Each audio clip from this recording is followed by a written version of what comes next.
Normal distribution has a lot of real-life applications, and if we're able to take real-life data and use our z-score here to translate it or transform it into normal distribution, we can use our table, we can use everything we know about normal distribution to be able to answer questions about different problems.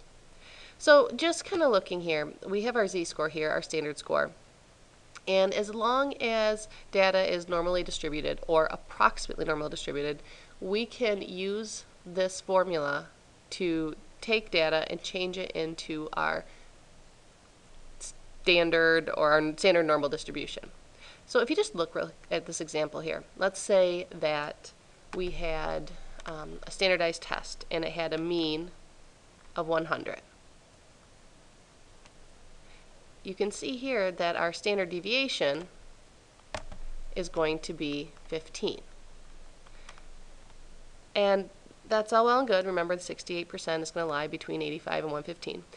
Great information there, but we can't use the table until we take these numbers and transfer them into standard normal distribution. And we do that using our z-score, our value minus our mean divided by our standard deviation. So let's take a look at an example. It says a survey by the National Retail Federation found that women spend on average $146.21 for the Christmas holidays. Okay, so that's our mean.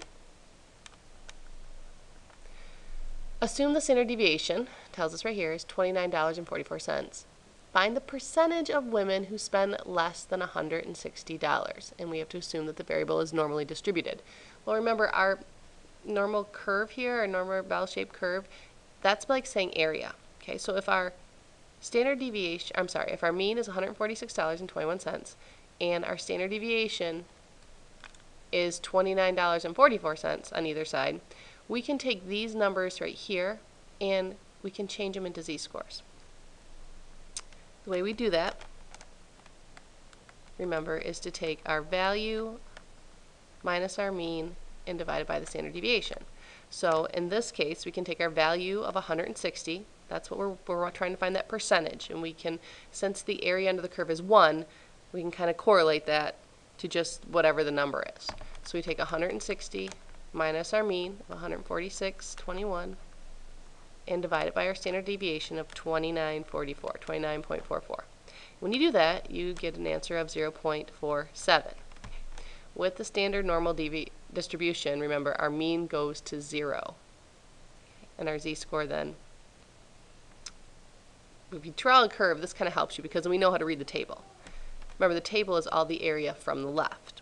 So if we know our z-score now, or our standard score, is 0.47, you can look that up on the table. And when you look that up on the table,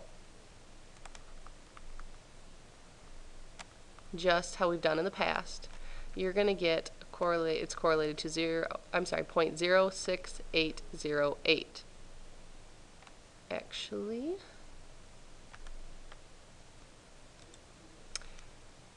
not quite correct. A little mistake there.